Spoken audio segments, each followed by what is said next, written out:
Ya Nabi salam alaika, Ya Rasul salam alaika, Ya Habib salam alaika, salawatullah alaika.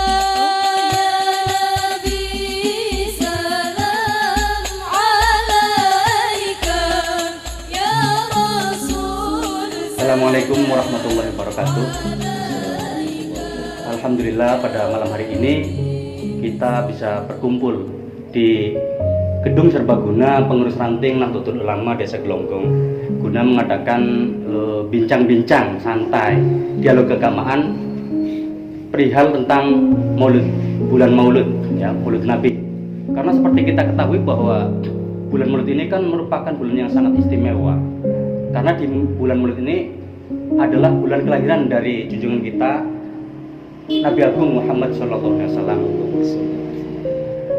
Alhamdulillah pada kesempatan kali ini telah hadir di tengah-tengah kita yaitu sahabat Safruddin. Beliau itu adalah wakil ketua Majelis Dzikir dan Sholawat Rijalul Ansor, pimpinan anak cabang Gerakan Pemuda Ansor Kecamatan Wanasari. Sekaligus beliau itu ketua dari Gerakan Pemuda Ansor Ranting Gelonggong. Ini Kang Ustadz, enaknya saya manggilnya apa ini? Bapak, Om, sahabat aja. Sahabat aja. Ansarnya sahabat. Apa Pak D apa gimana ini? Sahabat aja. Sahabat aja. Sahabat aja ya. Kang aja lah, Kang Ustadz Safruddin. Ya. Terus di samping itu telah hadir juga di tengah-tengah kita yaitu rekanita dari Ikatan Pelajar Putri Nahdlatul Ulama Desa Gelonggong, rekanita Ziyadatul Ilmi ya, atau panggilnya Mbak Ilmi. Ini Mbak Ilmi ini kalau saya perhatikan itu mengingatkan saya kepada itu apa? Binatang, ikan. Iya benar, ikan. Iya. Ikan stapler penyu. Oh iya. Iya. Sahabat semua yang berbahagia. Jadi kita pengen mengupas tentang Maulid itu hikmahnya seperti apa, seperti itu. Kalau boleh kita tahu, Kang Ustadz Safruddin itu kalau di Desa Gelonggong ini suasana bulan Maulid itu seperti apa, Kang Ustadz? Terima kasih ya untuk waktunya. Kalau bercerita tentang keadaan bulan Maulid Desa Gelonggong, alhamdulillah cukup meriah. Ya. Karena mulai tanggal 1 bulan Maulud atau Rabiul Awal ya, itu sudah kita laksanakan peringatan Maulid Nabi.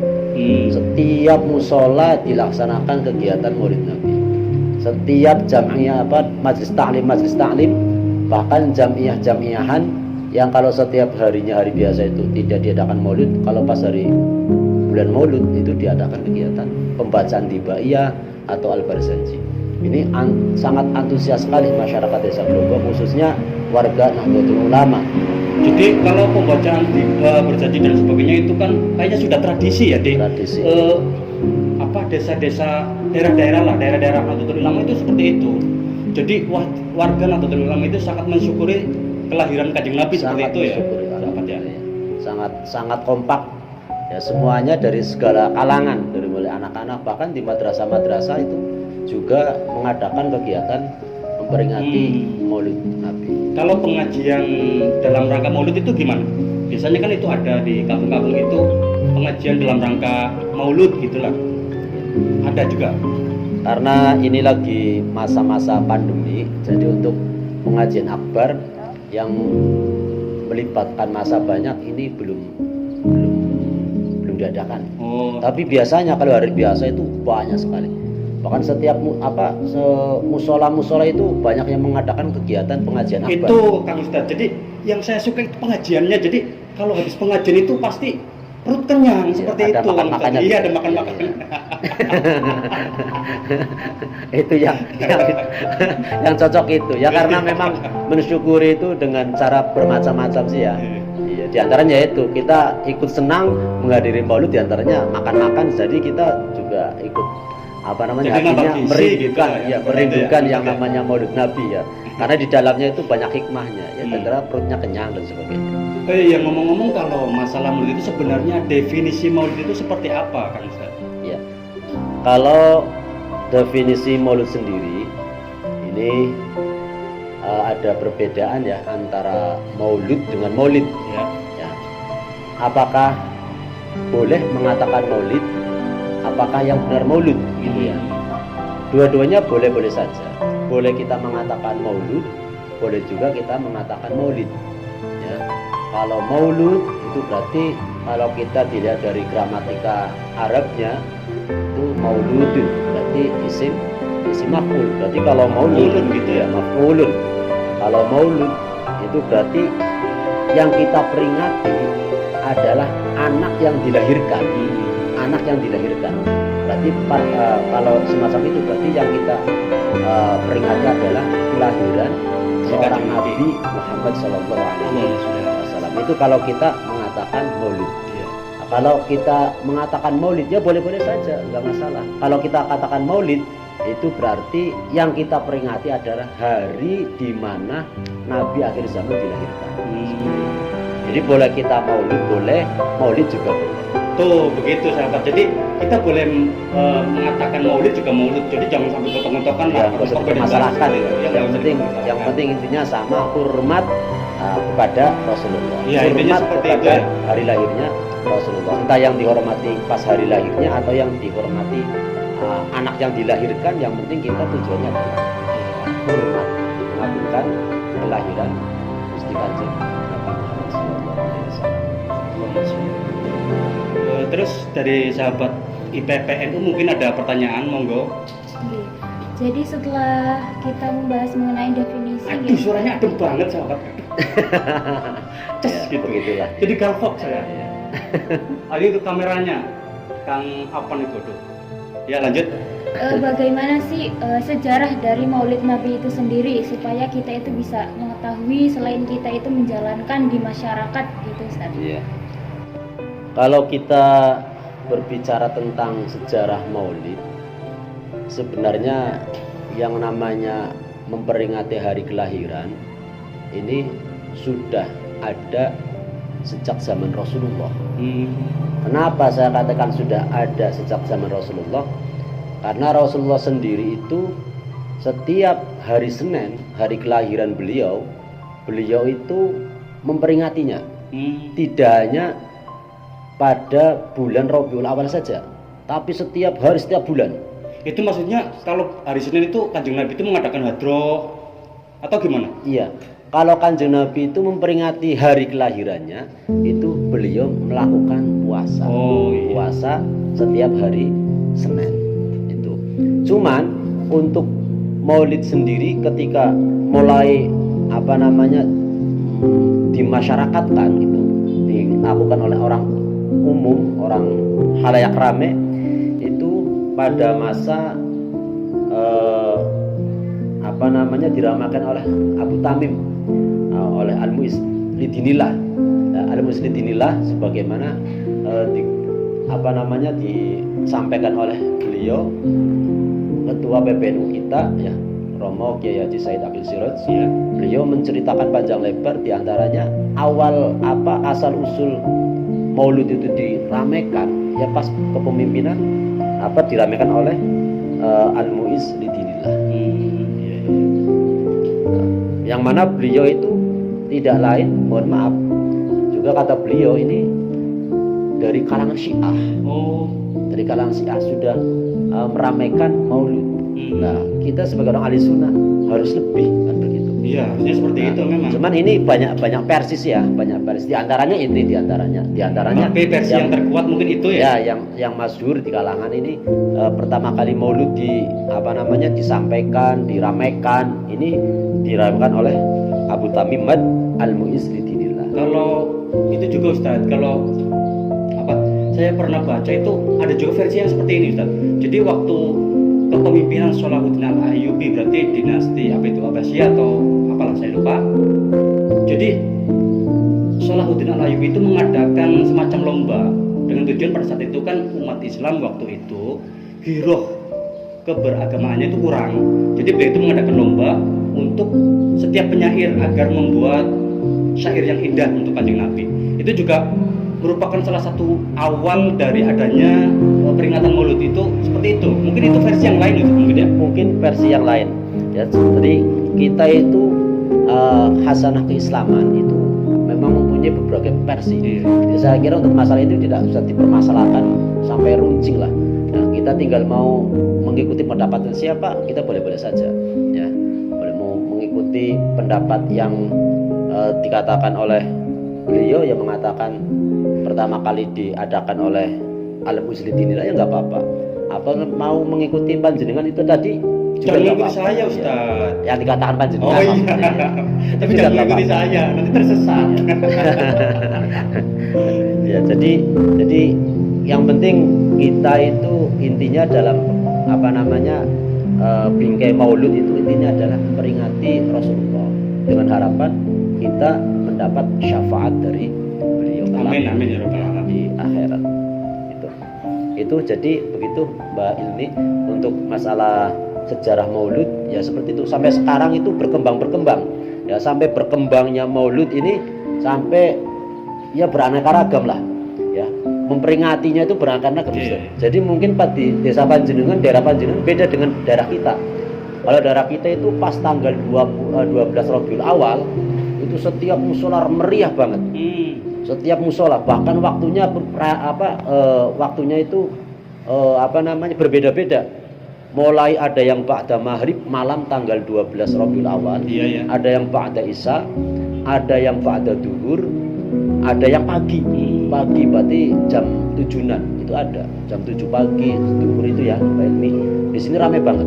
Jadi bergilir permusola Jadi setiap hari itu sehari itu full diramaikan dengan suara marhabanan ya menyanjung alangkah sejuknya gitu saja. Alangkah sejuknya luar biasa.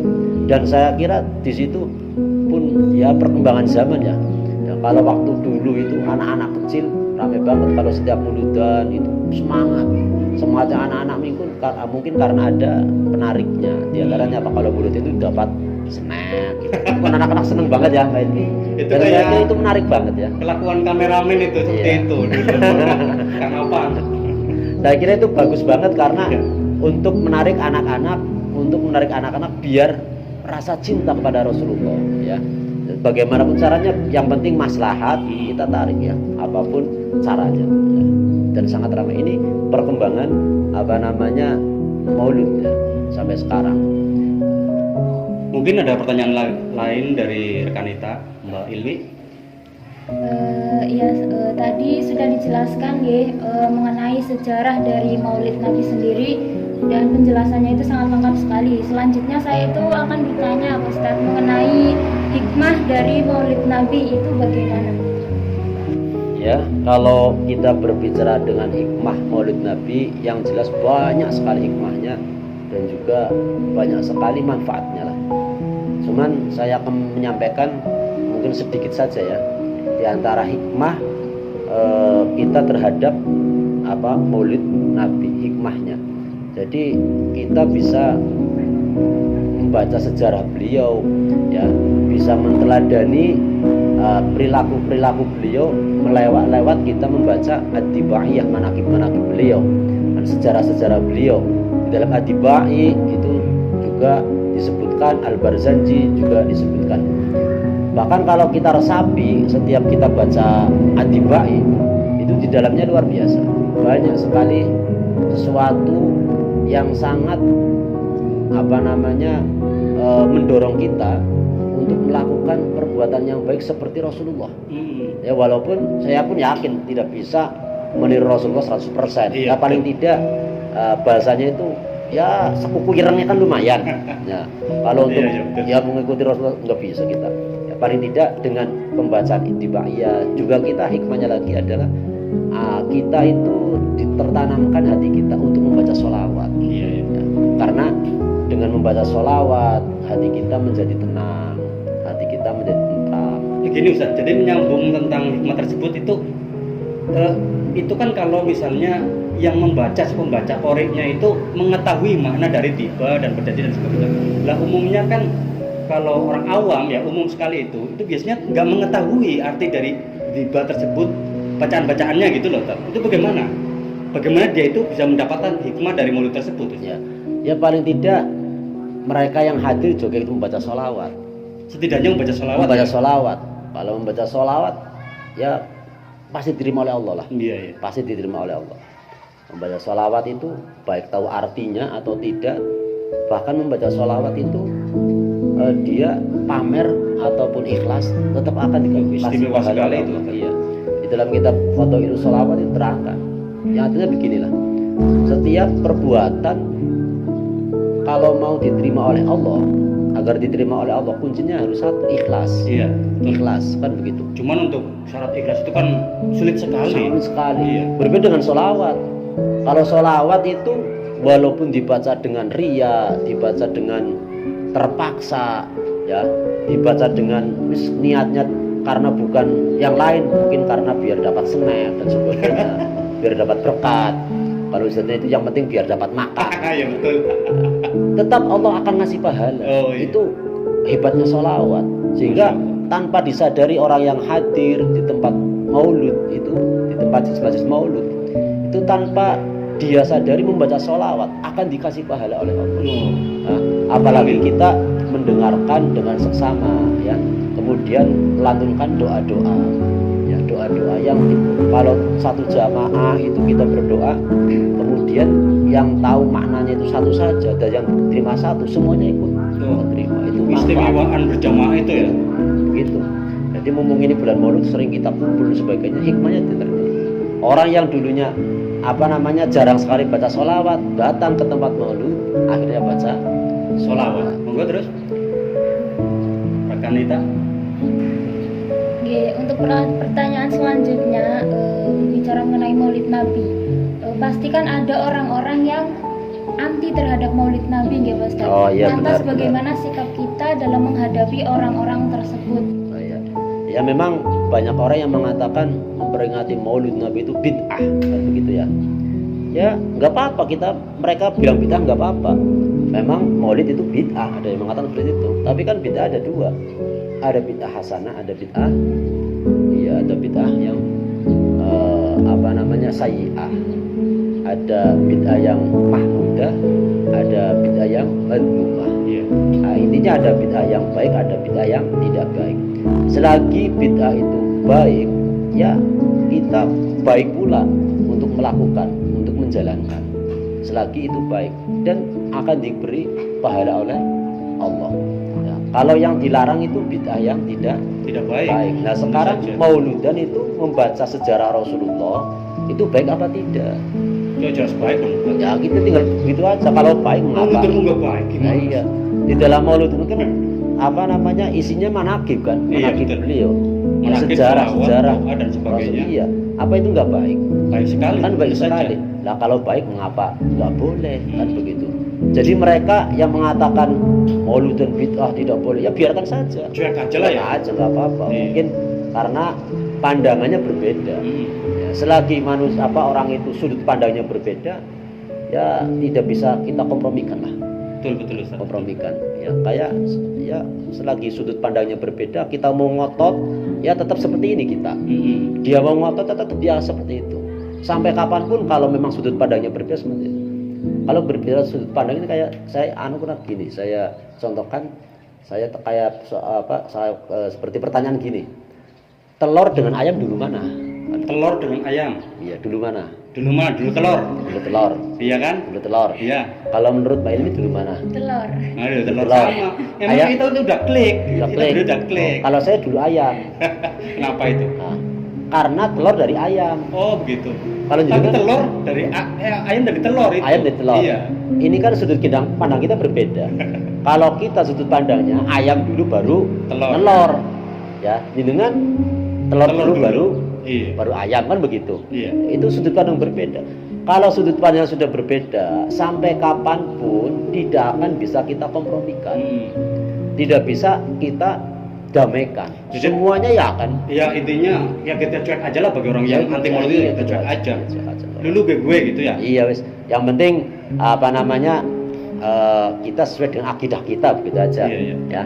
Untuk masalah dia percaya maulid atau tidak, memperingati maulid atau tidak terserah mereka. Ya. Kalau kita tetap ketika baik mengapa nggak harus dilakukan kan begitu. Setuju sekali Ustaz. Jadi nggak usah dipermasalahkan kamu nggak mau mauludan, awas kamu berarti kafir, nggak seperti itu. Kalau kau yang mauludan bermurtad Ekstrim, nggak seperti itu. ekstrim. Lah. Ya. Kita jalan saja bersama. Yang anti mauludan ya monggo silakan sana. Wong dia nggak mau, ya bukan siapa.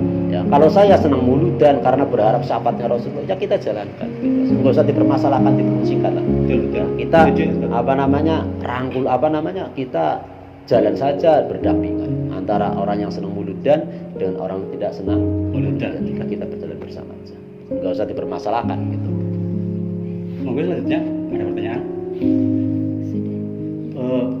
Ya begitu tadi penjelasan yang sangat kompleks, yang sangat lengkap sekali dari Kang Ustadz Syafruddin ya. Bagaimana tentang definisi maulud, hikmah maulud dan sebagainya. Mungkin sebagai penutup dari perjumpaan kita ini, saya ingin bertanya, kita sebagai generasi muda dari Gerakan Pemuda Ansor dan juga dari pelajarnya dari IPNU dan IPPNU, itu harapannya seperti apa dengan adanya maulud seperti itu, dengan merayakan maulud generasi muda seperti Ansor, seperti IPNU, IPPNU itu menjadi seperti apa, Ustaz? Kalau harapan kami dengan kita memperingati Maulid Nabi, Maulidur Rasul, harapan kami anak-anak muda itu hatinya tertanam rasa cinta kepada baginda Nabi. Ya.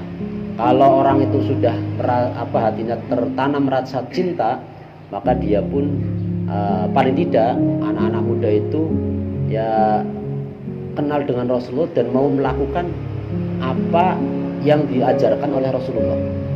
Ya. Apalagi Kanjeng Nabi itu kan bukan saja ucapannya, tapi Ucapannya, perjuangannya, perilaku. perbuatannya, perilakunya dan sebagainya itu menjadi panutan kita Menjadi ya. panutan kita. Iya betul. Jadi ya seperti itulah, semoga Ansor, IPNU, IPNU Desa Gelonggong ini dengan memperingati Maulid Nabi ini keimanannya semakin terjaga. Jangan desa Gelonggong aja Pak Ustaz. Oh ya, Ini- semuanya Desa ya. kita juga Ya. ingin seperti itu. Ya semoga anak-anak Tambah muda lah ya, keimanannya. anak-anak muda. Semoga anak-anak muda semuanya ini dengan memperingati Maulid Nabi hatinya Amin. tertanam rasa cinta kepada baginda Nabi, hatinya tertanam rasa rindu kepada baginda Nabi sehingga mau melakukan ajaran-ajaran yang dilakukan oleh Amin. baginda Nabi. Karena diakui oleh tidak, generasi muda kita adalah tumpuan harapan kita semua.